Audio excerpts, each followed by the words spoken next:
Hey people, it's me, Anja. My pronouns are she and her, and welcome back to my channel for a new video.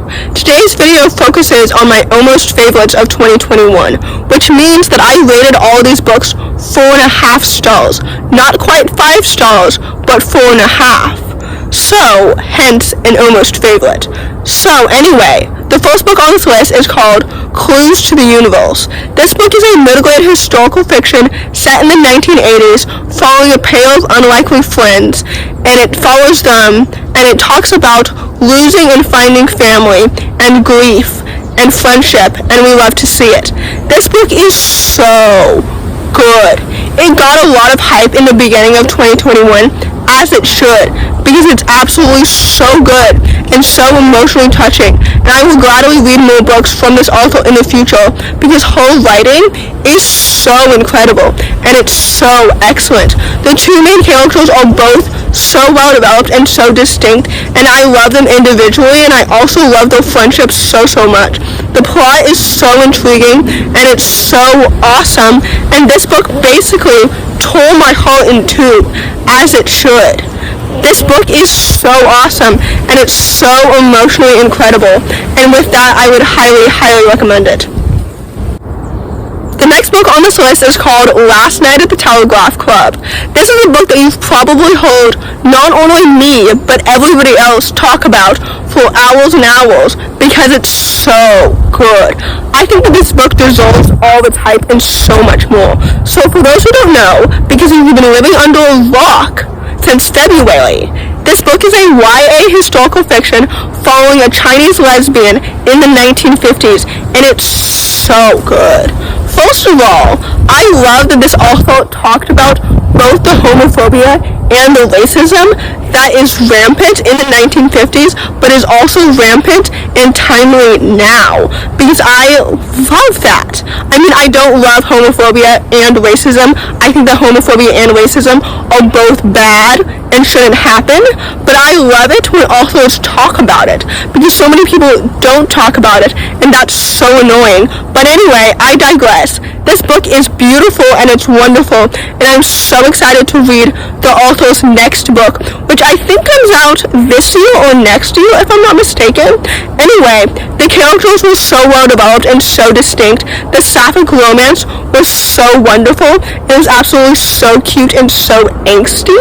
This book was so awesome. The plot is so thrilling and it's so incredible. I love it when authors tackle such hard-hitting subjects such as racism and homophobia, because on the one hand, it's so timely and it's so important, and unfortunately it parallels to modern day. But second of all, when they do it so well, it just hits home. This book is incredible, and like I said, it deserves all its hype and so much more, so I would highly recommend it if you haven't read it already. The next book on this list is a little bit less hard-hitting, and it is better than the movies. In fact, it's not even a little bit less. It's very much less hard-hitting, because this book is a fluffy YA contemporary, and it's about a young girl who's chasing her dream love interest, only to maybe discover that the boy next door may be better. This book is so cute. It's absolutely so fluffy, and I would highly recommend it. First of all, I love the romance trope where the guy or the more masculine character is pining first, and the girl or the more feminine character doesn't really realize that he likes her. I don't know if that makes any sense at all, but I love that trope so much because it's so cute and it's so fluffy. Well, it's not really fluffy, it's kind of like an angsty romance trope, because the main character doesn't realize that he's pining for her because she has her eyes on somebody else. So it's kind of angsty, but it's also so cute. Maybe I just like it when guys pine for women. I don't know if that makes any sense either. But anyway, this book is so cute and it's so well done. First of all, the romance is so fluffy and it's so adorable. Second of all, the plot is so intriguing and it's so thrilling. Third of all, the characters are so well developed and so distinct. This book is so good. good, and it's so well developed, and I'm so happy that I've read it because it's so awesome, and it deserves all this hype and so much more. So with that, I would highly, highly recommend it. The next book on this list is one that I've talked about a lot on my channel last year, and it is Yesterday's History. This book is a YA contemporary following a young black gay boy who's stuck between two boys, one in the past and one in the present, because it has an element of time travel in it, and it was absolutely so good and so inventive and so well done. I don't typically love triangles, but I love queer love triangles. So basically, like fake dating, I love that queer people can make my most hated tropes so much better. But I guess I shouldn't be surprised by that, because of course marginalized people make everything better. But anyway, I digress. The point is, this book is so fantastic, and I would highly, highly recommend it. First of all, the time traveling elements were so well incorporated and so well done. Second of all, the plot was so intriguing and so fast-paced. Third of all, the characters were so well developed and so distinct. Fourth of all, the romance is so fluffy and it's absolutely so cute. This author is so talented, and I'm so excited to read their next book, which I believe is called Survive the Dome, and it comes out in March, if I'm not mistaken. But anyway, this book is so fantastic, and it's so inventive, and it's absolutely so unique, so I would highly, highly recommend it. The next book on this list is called The Prison Hero. This book is a YA fantasy and follows a young girl who's the prison hero, and she's been in this position for the past decade, and she wants anything to get out, because honestly, being a hero in a prison sounds like hell. So anyway, she volunteers to participate in a series of elemental trials that nobody had survived before. And if you're wondering why she decides to do this, you'll have to read the book, because, spoiler alert, it's more than the fact that she wants out of this horrible job. So anyway, this book is excellent and it's wonderful, and I really, really enjoyed it. First of all, the world building was so unique, and it was absolutely so inventive, and it was so immersive. Second of all, the plot was so intriguing.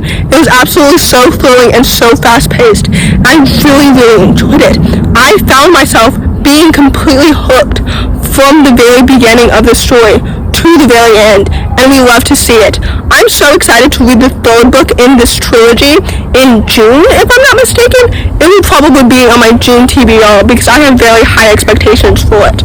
Anyway, the world building is so immersive and so inventive. The romance was so cute and so slow burn, and I really, really enjoyed it.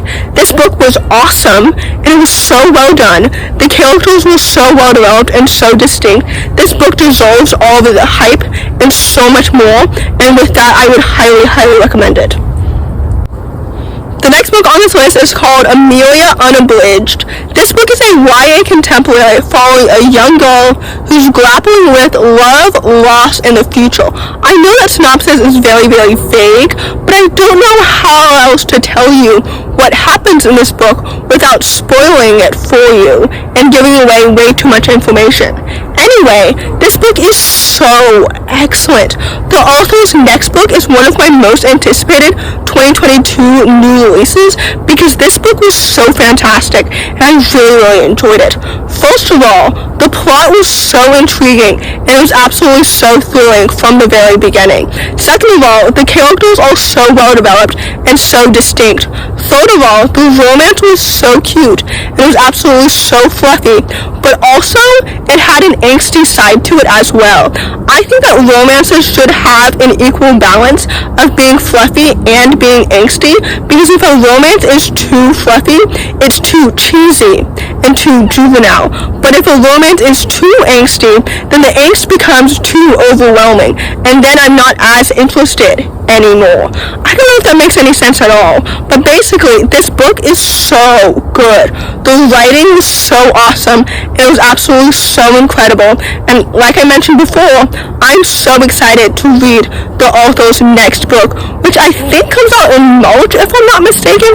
You'd think that I would know because I just filmed my most anticipated 2022 new releases video.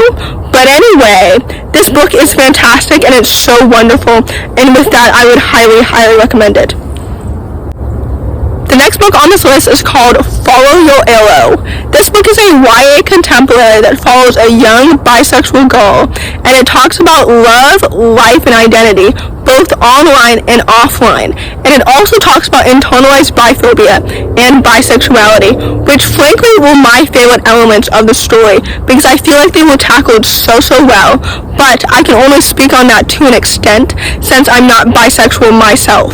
Anyway, this book was so awesome, and it was so well done in every single element of it.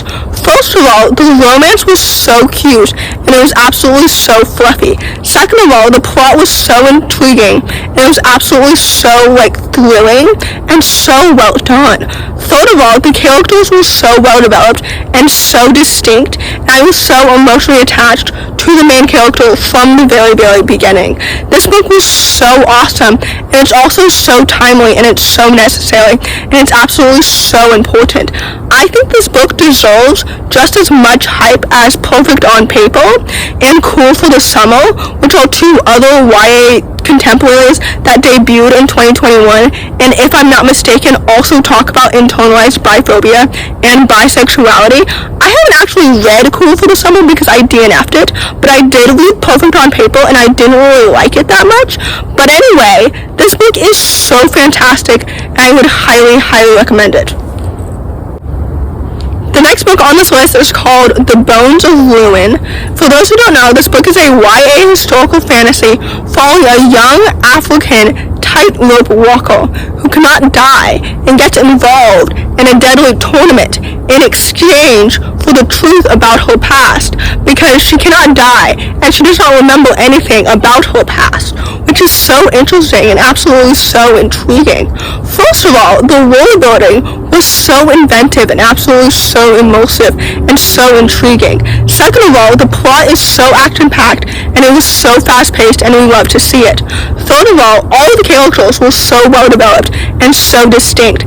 I'm so excited to continue this series and read the sequel. I have no idea when the sequel comes out, if I'm being honest. I don't know the release date or the title or the cover or anything like that, but I think it comes out this year, I'm assuming so. But anyway, I'm so excited to read it because this book was so fantastic. It was so unique, and it was absolutely so inventive, and we love to see it. So anyway, I would highly, highly recommend this book. The next book on this list is called Ahmed, Aziz, Epic Yeel. This book is a middle-grade contemporary following a young Indian Muslim boy who must start over in a new town with the help of 3 classic books. And if it helps at all, the stories also own voices with the Indian and Muslim representation. But anyway, this book was so fantastic, and I really, really enjoyed it. First of all, the writing was so lyrical, and it was so wonderful. I don't know if this author has any other books out yet, but I will gladly read more from her because her writing was so awesome. The way that she crafted this story with these characters was so well done. The characters were so well developed and so distinct. The plot was so intriguing and absolutely so thrilling. This book was so awesome, and it was so fantastic, and I really, really enjoyed it. I was hooked by the story from the very, very beginning to the end, and we love to see it. I hate it when a book hooks you from the beginning and then slows down in the middle and at the end, and then I'm no longer interested. But I was interested in the story throughout the entire thing, and we love to see it. That's one of the marks of a really good writer. Anyway, I highly, highly recommend this book because it was so good. The last book on this list, and certainly not the least, is called When the World Was Ours, and it's a middle grade historical fiction following 3 best friends and how World War II shapes and changes them, especially concerning their friendship. This book was so fantastic, and it was so emotionally and friendship driven, and I really enjoyed it. First of all, the three main characters were all so well developed and distinct, and we love to see it. Whenever I read a book with multiple perspectives, I'm always a little bit skeptical, because sometimes I can tell when authors favor certain characters over other characters, because sometimes other characters are more developed than other characters. I don't know if that makes any sense. But anyway, in this book, all three characters were so well developed and so distinct that I ended up being so emotionally attached to every single one of them. If I'm being completely honest with you, I love them all individually, and I also love their friendship. The plot was so intriguing, and it was absolutely so thrilling. The world building was so awesome. I love books set during World War II, even though I've read so many of them. This story was so distinct, and I really liked it. So with that, I would highly recommend it. So, in conclusion, out of all the books that I read in 2021, these are all the books that I considered my almost favorites, because I rated them all 4.5 stars. So, anyway, if you enjoyed this video, please don't hesitate to give it a big thumbs up. Comment down below the diamond emoji if you made it all the way to the end of the video. Thanks for watching, subscribe to my channel if you're new, and I'll see you in my next video. Bye!